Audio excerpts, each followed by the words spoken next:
Maledictus is a horror and creepypasta narration podcast. All pieces read on the Maledictus podcast are either in the public domain, share-alike licensed, or used with explicit written consent from the author.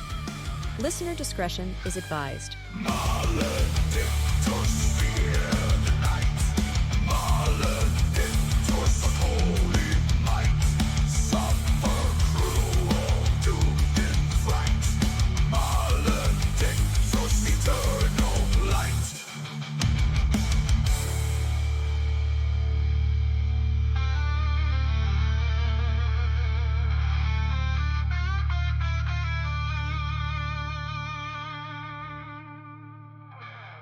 The following podcast is brought to you in part by our partnership with W Energy Drink. What is this W that everyone is talking about lately? W is a clean energy drink that is made to give you focus with no crash, jitters, or angst like those other energy drinks. Perfect for those late night ghost hunting expeditions or listening to scary stories that will terrify you in the dark. W contains vitamins, amino acids, nootropics, and 150 milligrams of caffeine for that extra energy boost. It contains absolutely zero sugar, no fillers, no artificial colors or dyes, no secret formulas, hidden ingredients, and is 100% gluten-free. Drink comes out to about $1 per drink or less. It's much cheaper than those other canned energy drinks. Even better, if you use our promotional code Maledictus at checkout, you will receive 10% off your order. And it helps to support our podcast. So order W today and be better. Tonight's cursed tale is The Raven by Edgar Allan Poe, narrated by Samael. Once upon a midnight dreary, while I pondered, weak and weary, over many a quaint and curious volume of forgotten lore, while I nodded, nearly napping, suddenly there came a tapping, as of someone gently rapping at my chamber door. "'Tis some visitor," I muttered, "tapping at my chamber door. Only this, and nothing more." Ah, distinctly I remember, it was in the bleak December, and each separate dying ember wrought its ghost upon the floor.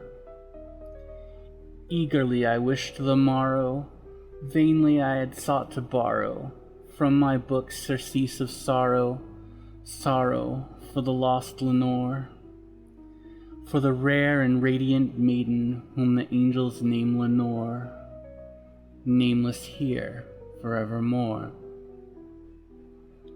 And the silken, sad, uncertain rustling of each purple curtain thrilled me, filled me with fantastic terrors never felt before, so that now, to still the beating of my heart, I stood repeating, "'Tis some visitor entreating entrance at my chamber door, some late visitor entreating entrance at my chamber door. This it is, and nothing more."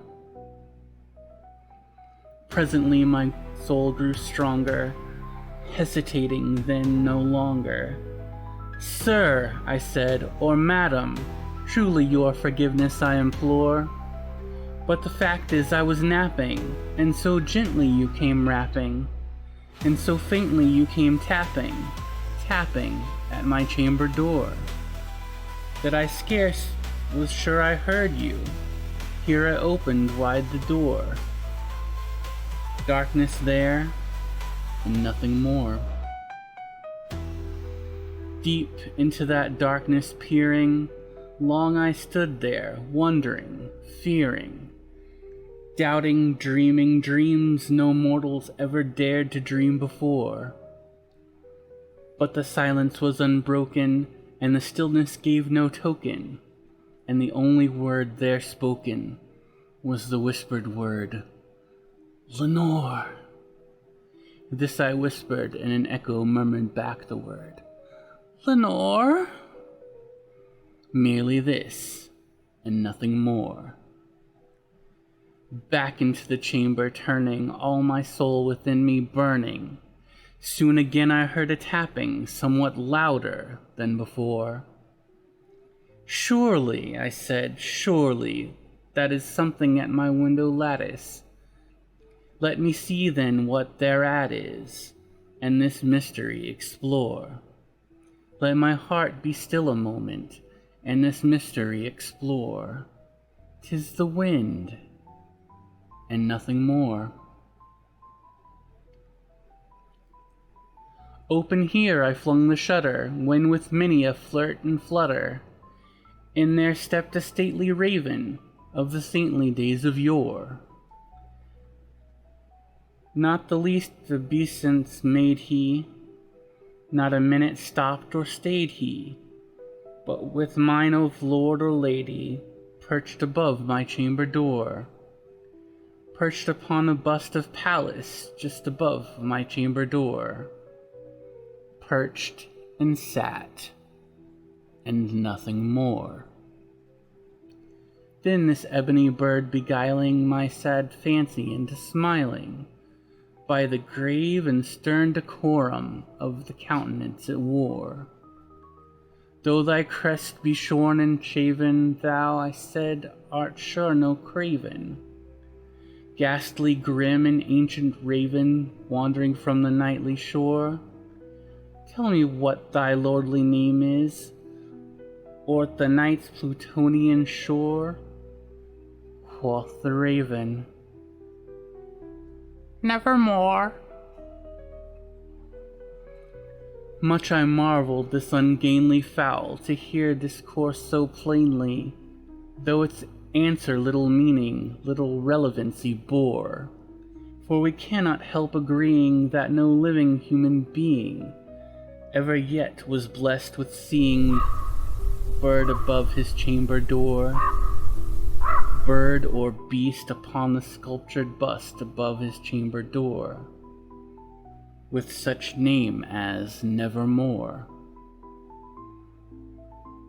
But the raven sitting lonely on the placid bust spoke only that one word, as if his soul in that one word he did outpour. Nothing further than he uttered, not a feather than he fluttered, till I scarcely more than muttered, "Other friends have flown before. On the morrow he will leave me, as my hopes have flown before." Then the bird said, "Nevermore." Startled at the stillness broken by reply so aptly spoken, "Doubtless," said I, "what it utters is surely stock in store, caught from some unhappy master, whom unmerciful disaster followed fast and followed faster, till his songs one burden bore, till the dirges of his hope that melancholy's burden bore, of never, nevermore." But the raven still beguiling my sad fancy into smiling, straight I wheeled a cushioned seat in front of bird and bust and door. Then upon the velvet sinking, I betook myself to linking fancy unto fancy, thinking what this ominous bird of yore, what this grim, ungainly, ghastly, gaunt, and ominous bird of yore meant in croaking Nevermore. This I sat engaged in guessing, but no syllable expressing, to the fowl whose fiery eyes now burned into my bosom's core. This and more I sat divining, with my head at ease reclining, on the cushion's velvet lining that the lamplight gloated o'er, but whose velvet lining with lamplight gloating o'er she shall press nevermore. Then methought the air grew denser, perfumed from an unseen censer, swung by seraphim whose footfalls tinkled on the tufted floor. "Wretch," I cried, "thy God hath lent thee By these angels he hath sent thee respite, respite and nepenthe from thy memories of Lenore. Quaff, oh quaff this kind nepenthe, and forget this lost Lenore. Quoth the raven, nevermore. Prophet, said I, thing of evil, prophet still, if bird or devil, whether tempter sent, or whether tempter tossed here the shore, desolate yet all undaunted, on this desert land enchanted, on this home by horror haunted, tell me truly, I implore, is there balm in Gilead? Tell me, I implore. Quoth the raven, nevermore. Prophet, said I, thing of evil, prophet still, if bird or devil, by that heaven that bends above us, by that God we both adore. Tell this soul with sorrow laden, if within the distant Aidenn it shall clasp a sainted maiden, whom the angels name Lenore, clasp a rare and radiant maiden, whom the angels name Lenore. Quoth the raven, nevermore. Be that word our sign in parting, bird or fiend, I shrieked upstarting.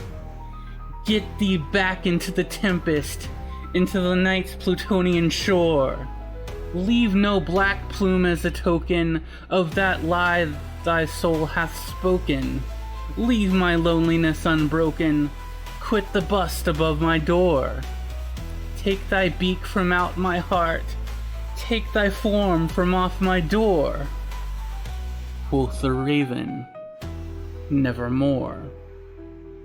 And the raven, never flitting, still is sitting on the pallid bust of Pallas just above my chamber door, and his eyes have all the seeming of a demon's that is dreaming, and the lamplight o'er him streaming throws his shadow on the floor, and my soul from out that shadow that lies floating on the floor shall be lifted nevermore.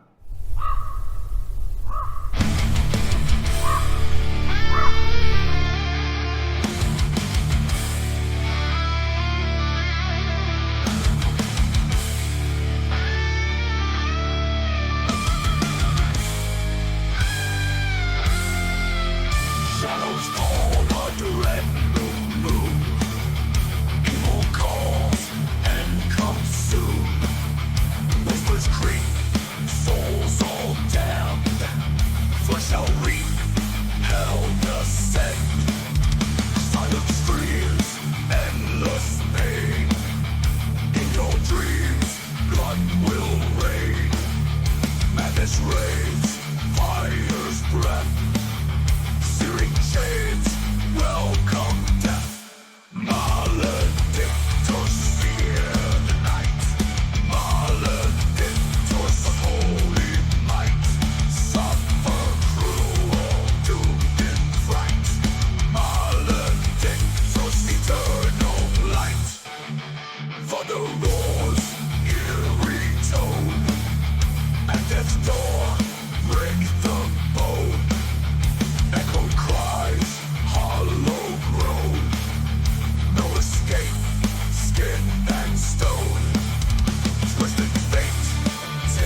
the roar.